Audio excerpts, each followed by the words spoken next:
Hi everyone and welcome to this week's video. This week what we're going to do is we're going to add the controller input for the Dead Nation style shooter game. This was requested in the previous video where we added the mouse firing the line trace. So essentially what we've got here is we've currently got the project which is following the mouse. So this would be the mouse setup. Now what I've done is I've set it up for when we press P. We then switch to controller based movement.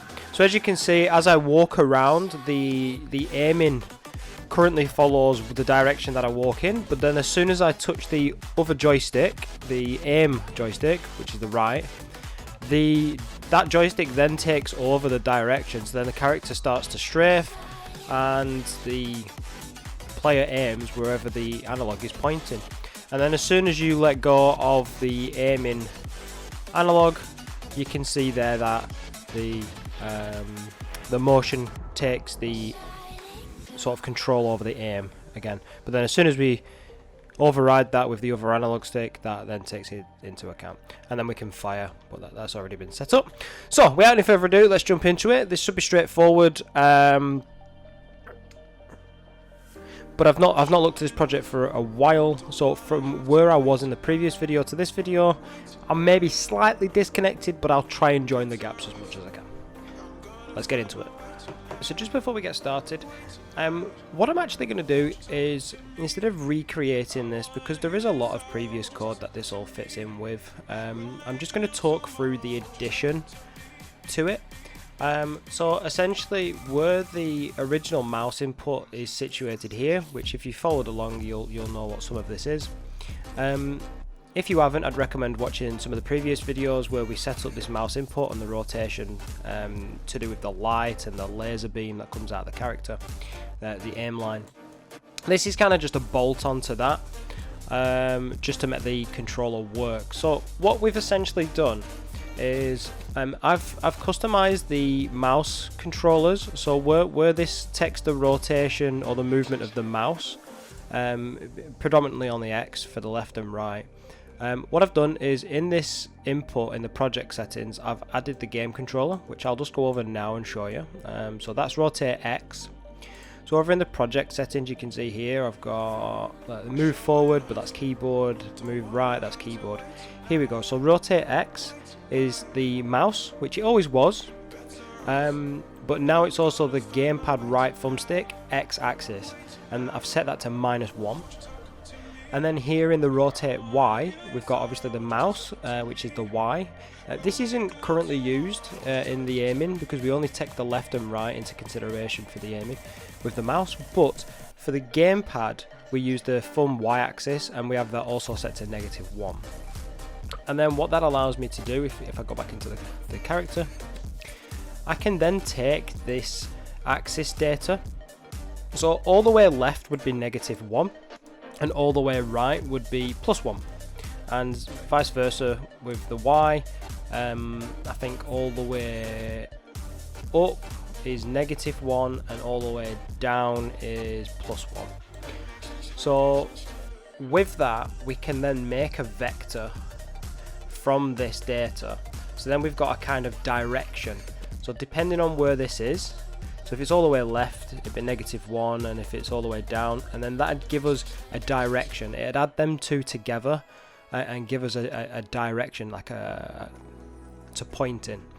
And then essentially that's our direction to aim. So then what we do is we take the character, we get the location of the character, and we get, so essentially we start with the actor's location, and then we say, right, from this current location I want you to point in this direction. So what we do, we add the actor's location to this direction, and that gives us a sort of forward direction, and we essentially then set that as a target. Like, we want to take our current actor location, we want to look at the target that we've just made from our controller direction, and then that calculates what rotation would be needed to set that up. So then we use that Z value, which is just the it's the rotation on a spot. So that's, if you was to put a pin through your character into the floor, it would rotate around that pin, rather than spinning around like doing a barrel roll or something like that.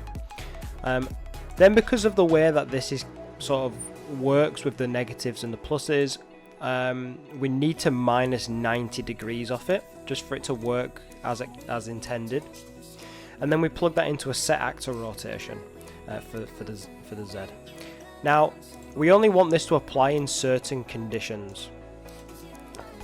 So I'll move that over while I'm here.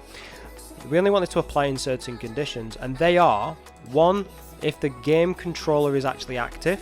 So have we said yes, please use a game controller, then we should do the following. And then also for another reason. So if I actually don't aim anywhere, I don't want my character just to be like stirring off into space, you know, not aiming at anything. So what I've actually done is I've set in this: if the rotation of the Y and the X is set to 0, which means I'm not aiming anywhere. If that's not 0 is true, then we want to use the analog stick. But if it's not, and we're not using the analog stick, then we just want to carry on with the rest of the code, which means that we're actually taking into consideration where the character's walking towards. So just a quick demo of what that means is, so if I run forward now, wherever my character, the direction my character's running is where I'll aim. But as soon as I touch that analog stick, that's where it's saying, right, the analog sticks are no longer at 0, so I want to use this for my rotation instead. But as soon as I let go, now it's going to go in the direction that I'm running. So it does add a bit of a spring to it. I mean, typically when you are running in a direction and you aim off to the side, you know, you're going to want to aim back towards where you're running towards anyway. So if someone's directly in front of you, you know, you can just shoot them like that. But if not, you can just take over the control and then have a blast like that. So yeah, that's that. And then essentially, if you've either not using the controller, that's just going to connect in here to where we're about to set the beam source. Now the beam, you'll only understand that if you followed the previous videos, but essentially that is the blue line that's coming out of your character. That's the beam there. So all the rotation and everything's already handled. Let's set our beam and then set our spotlight rotation. So yeah, really that is pretty much it. A couple of other things just for those who have followed along since the previous. Where we plug this make vector into the beam source, I've now set that as a variable, so I'm keeping track of this beam location, and same for the end, I'm keeping track of that. And just as a little extra benefit, what I've done is I've actually rewired all of the weapon fire trace, so the start location is now that beam start and the end is the end start, the beam end. And that just makes everything a little bit more consistent, that the beam and the line trace is always in the same direction. Yeah, so that's that. Right, so I'll be back in a sec. Okay, so I've just decided, actually, I've just reviewed what I've just recorded, and I'm thinking that because of the depth I've just talked through each part of this, and how long it stays on the screen for, I'm actually thinking that that might be enough for most people to replicate this.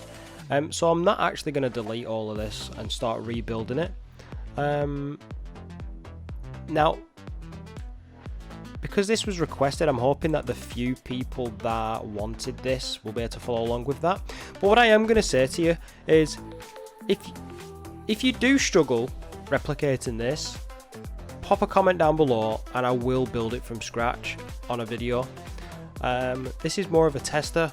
It's coming up to Christmas, so time is of the essence.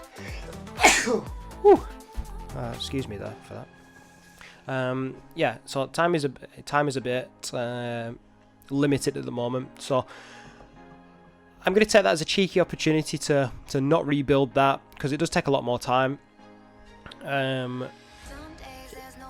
If you think that's lazy of me and I should have rebuilt it, give me a comment down below, and I'll sort that out and I'll remake a video. Yeah. So, thank you for watching. Hope it helped. Give me a like if it did. If it didn't, give me a comment. You can use the dislike button. I'm not going to go against that. But if you do press dislike, please consider giving me a reason down in the comments, just so then I know what to work on. And with all that said and done, I hope you all have a lovely Christmas, and I'll see you in the next video. Thank you.